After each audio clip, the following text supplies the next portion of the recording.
Hello, I'm Kimberley Dondo, Digital Content Manager, and welcome to the In Conversation With series, a series where I speak to notable figures in the realm of financial services. Listen as they share their personal journeys, thoughts on the industry, and advice for aspiring advisors.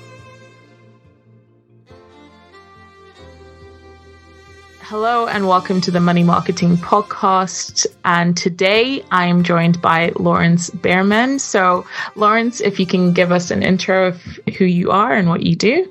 Sure. First of all, thank you for having me. So I'm Lawrence. I'm a financial advisor for Ablestoke Wealth Management, part of Quilter Network. I've sort of been in the industry for 3 years now, sort of working my way through from admin to power planner and now to fully fledged financial advisor, and sort of now just sort of getting ropes with things and sort of progressing my career from there. Yeah. Okay. So as I always start this series, how did you get your start? What was your entryway into financial services? Mine was kind of probably how most people say it, almost stumbled into the industry as such. So I was at university in my final year, just looking for experience, obviously not knowing what I want to go into after. And I actually got introduced to a financial advisor who I'm now working with, and actually just did two weeks internship with him, whilst obviously doing some other experiences elsewhere, and almost just fell in love with the industry, with the work, with how it works. And actually it almost aligned that he was getting to a stage where he was becoming overcapacity and started to need to take someone on to train up, to pass clients on to, and to basically help him sort of manage moving forwards and expanding moving forward. So I kind of dropped a message just towards the end of university and said, I know you mentioned this, is it sort of appropriate? And we had a conversation and it kind of just worked out from there. So kind of just aligned almost in the stars to work with him in the end. Yeah, no, that sounds like a general kind of entryway, but not a lot of people kind of go into it straight after university. Do you think that worked out best for you, kind of to set you up on this path, just working as an intern and getting that vision, I guess, of what exactly this industry is about? Yeah, exactly. I think the 2 weeks really helped to get an idea of what I would be stepping into in the first place. But then kind of the journey that I've gone on since feels right, because I've started from the beginning with a sort of blank canvas. There's sort of haven't had any other experience. So I've almost been able to build up the knowledge from the get-go, go through all stages of the industry, whether it be sort of starting from the beginning and the admin side of things, moving through to power planning and then financial advice. So I think that journey has been quite nice for me. Arguably, it's been a tough journey at the same time. I mean, obviously with COVID that's been, and then also obviously what we're going through now with the cost of living, it's been some very interesting times for the 3 years I've been in the industry. But I think also challenging also helped me learn a lot as well. So what did that look like for you, kind of training and trying to become a financial planner during lockdowns and all that stuff?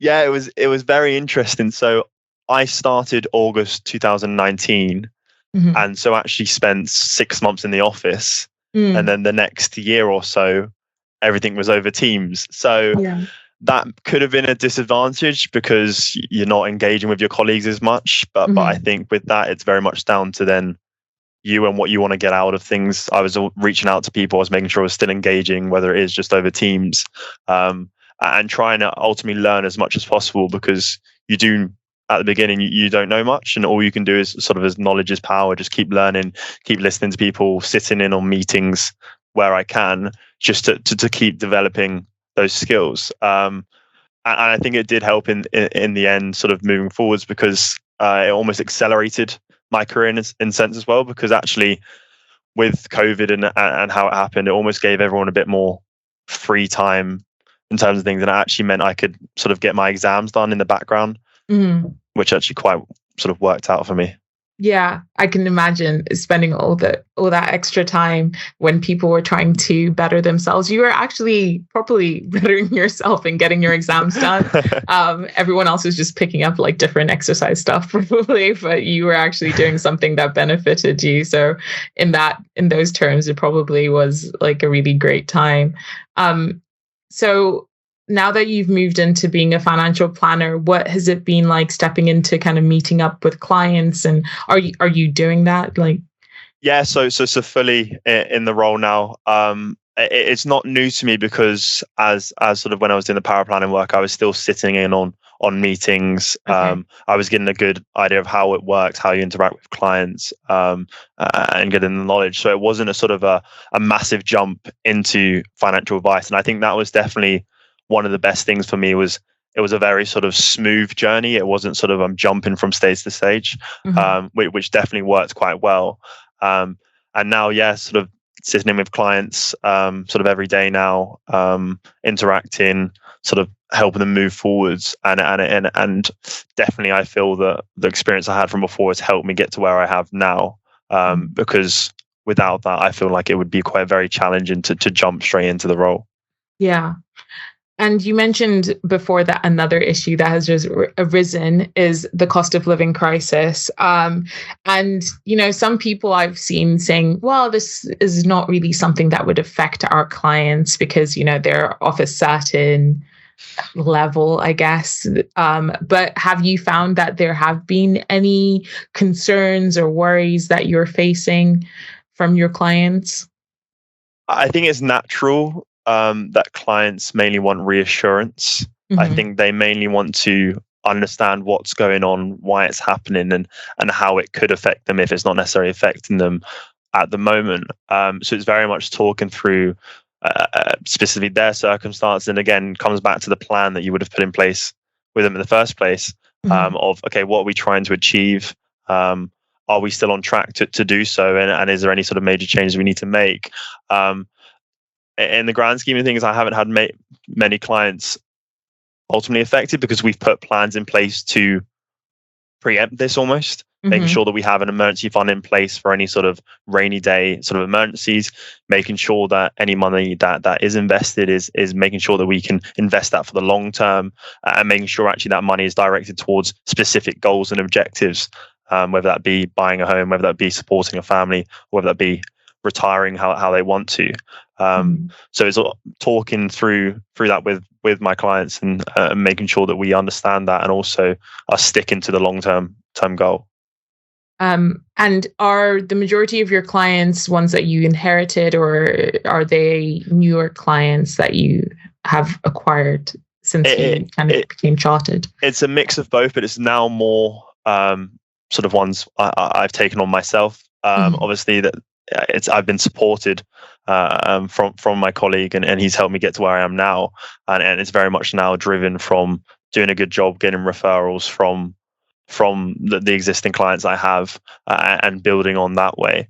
So Mhm. I'm now getting to a stage where I'm very much sort of self um, building now. Yeah. And it's a nice position to be in, but it did help to have that support in the first place. Yeah. Otherwise, you are completely working with a blank canvas, and for myself, it can be more difficult because naturally the network I know is of a younger Mhm. demographic, Mhm. and moving forwards, as sort of you move through later life stages, that's where we can add value more as an advisor when they have sort of children, when they want to buy a property, etc. moving forward. So that's where we can add our value mostly. And obviously the demographic I know isn't necessarily at that stage just yet. Yeah, yeah. I mean, that makes sense. So, in terms of marketing yourself, how do you go about that? Is that just kind of referrals, like word of mouth from other clients?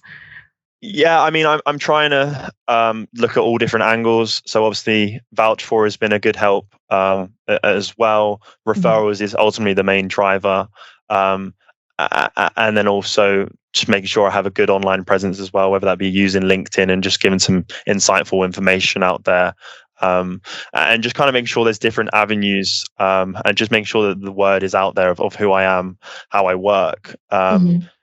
because ultimately that's sort of what it is just making sure that you people know what you can do, and it may be not the right time to have a conversation with me now, but in the future, hopefully they'll be I'll be the first person they come to think of when they want to have these conversations.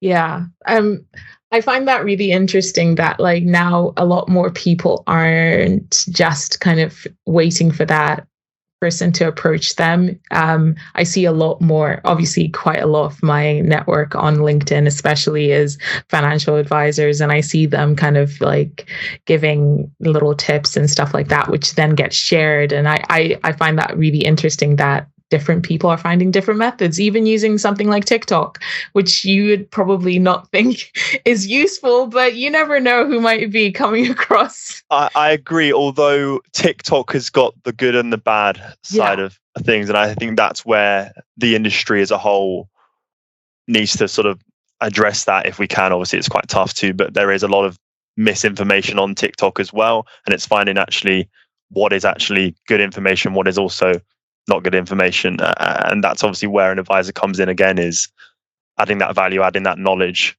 whereas versus someone that has kind of just created a page and may not actually be speaking exactly what is right for that person. There's way too many charismatic scammers who say there is I'm lucky enough that I have enough knowledge that I don't fall into the trap. I can see how easy it can be for some people, and it's quite sad. But you talked about how you set out your plan. So what is it that you do when you first meet with like a new client?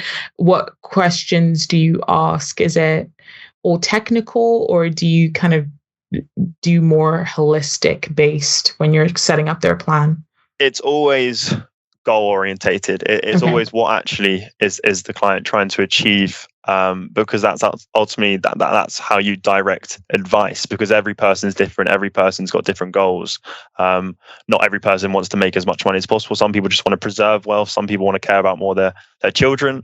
So it's finding out what their priorities are, what do they want to actually achieve, and then start thinking about a plan that actually we can put in place to help that. So the majority of questions I am asking is around sort of what are your aspirations for the future, whether that be family wise, whether that be career wise, whether that be lifestyle wise, whatever it be, and then actually molding how the plan should look and actually understanding where they are currently. Are they going to be able to achieve these aspirations they have? Do we need to make any amendments, or do we need to actually make a proper plan to actually figure out how do we achieve each of these if we can? Okay.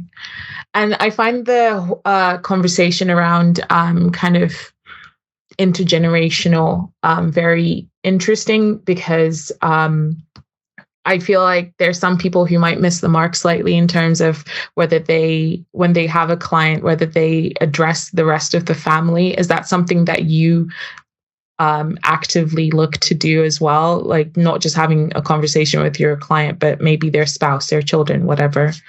Well, my client base at the moment is of a younger demographic, anyway, but that's definitely something that we're looking into moving forwards. So, for example, the colleague I'm working with does have an older client bank, and it's then thinking about, okay, obviously this new generation of people we need to start speaking to, and that's something we're actually looking into, is actually touching base with the children, let's say, even if they are too young to have an in-depth conversation, just understanding who we are, how we work, how we're helping their parents, and then actually maybe touching base again in 5 years' time, once they're working properly, once they actually understand what they want to do moving forwards, and building that. Because ultimately this is first of all how we can help our clients and obviously their children, but actually from a selfish point of view, it's a continuity of the business as well. Yeah.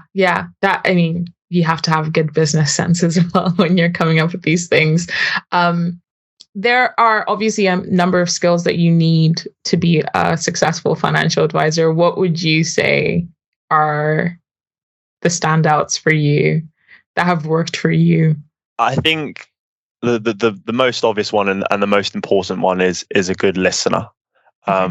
Understanding, being able to understand what the client means when they say things, understanding how that affects them, and making sure actually you're digging deep into what they mean, and also how they feel about their circumstances as well. So kind of building that, being a people person is definitely a key criteria of that.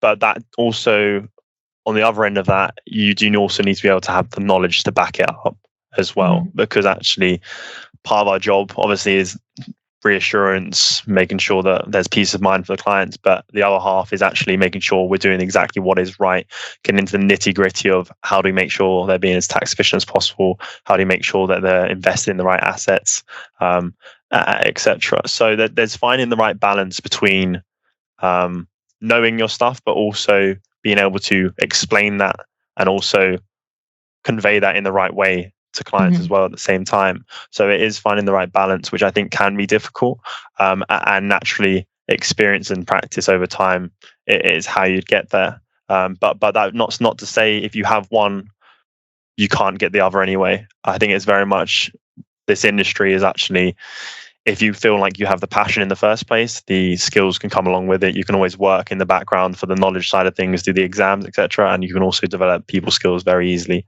at the same time.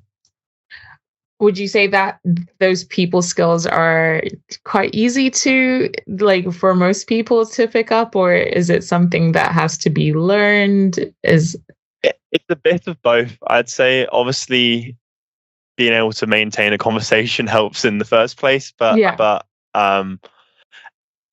you want to know how to direct conversations to make sure that you're asking the right questions with people as well. Because what you do find is that the first things that clients say aren't necessarily what they mean as well. It can be actually, you want to dig a bit deeper to actually understand what do they actually mean, and also what's driving what they're saying as well. So I wouldn't necessarily say it's easy to develop those skills, but it's definitely something that once you get right can be very rewarding.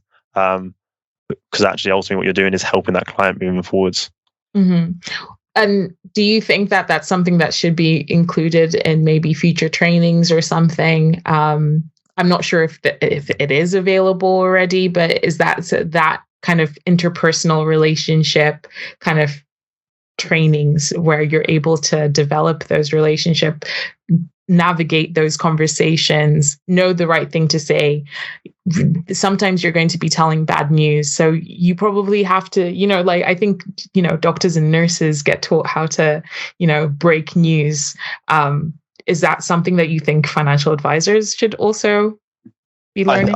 I think 100% it should be.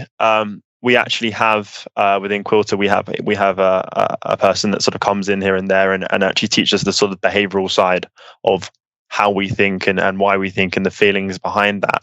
And I think that's really invaluable advice, because it helps you understand how to phrase things in the right way, helps you understand why the client might be feeling the way they are.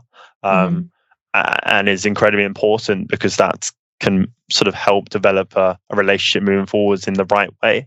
Now, I don't know how common that is. Maybe it's a one-off that we have Quilter have that. But I'd be surprised by that, because it is such an important skill to keep learning and continually learn, because it, like I said, can help relationships significantly.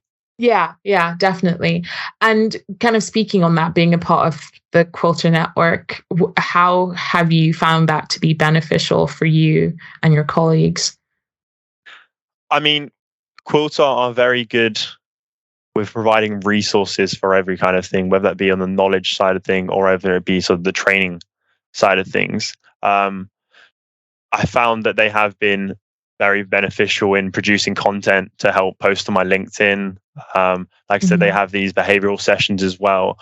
And also they're just very good in terms of the compliance side of things as well, because you want to make sure that the advice you're doing is double checked to make sure that it is appropriate for the client, because ultimately you want to protect yourself and also the client at the same time. So having the right sort of network to do that is very good as well. So I found Quilter have been very useful. They've also been very good in terms of helping me as a younger advisor and making sure that I'm get to where I want to and having that support, which has been good. So no complaints, I guess. Yeah, no, that's really positive to hear. So for you, where do you see yourself taking this? Obviously, you've said that you have quite a young client base that you're working with now. So is that you're going to keep moving with that client base, maybe acquiring more? I think I do find I can relate better with younger clients because naturally there is that sort of commonality there. I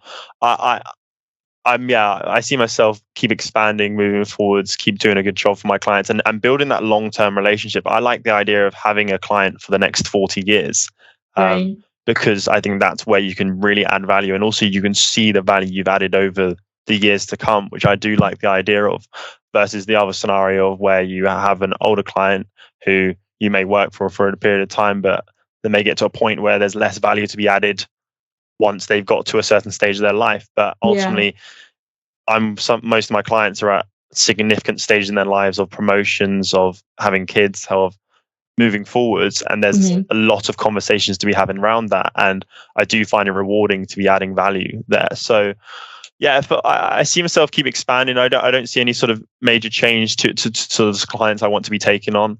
And I feel like I'm in a sort of the right position at the moment.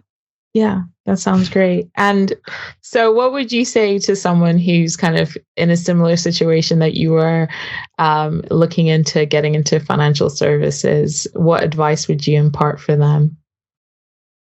I guess it's almost, first of all, don't knock it till you try it, but actually just get in some experience where you can. So say, for example, it's someone in, say, an admin or power planning role. I would always say to sit in meetings where you can with advisors just to understand, okay, what they do, how they do it, and is that something I could see myself doing moving forwards? Because it's not for everyone, financial advice, and you can easily make a great career in doing a power planning role or administration, but it's definitely something to look into. And probably my advice as well would be to get the exams done if you have the time to do it, because getting that knowledge behind yourself is very good, and also it opens up doors to expand moving forwards, whether that be you go down the power planning route or advice route. You'll still need the exams either way. So I definitely say that exams can significantly help and open doors moving forwards. Okay, fantastic. Well, thank you for speaking with me today, Lawrence. Thank you for having me. Thank you for listening to In Conversation With. We do hope that you enjoyed it. Please do keep up to date with all our new releases via Podbean, Apple Podcasts, Spotify, and everywhere else you get your podcasts from. You can also keep up to date with all our new content published on the Money Marketing website, as well as our print edition Money Marketing magazine. So make sure to subscribe. Follow us on Twitter, LinkedIn, Facebook, and Instagram. See you next time.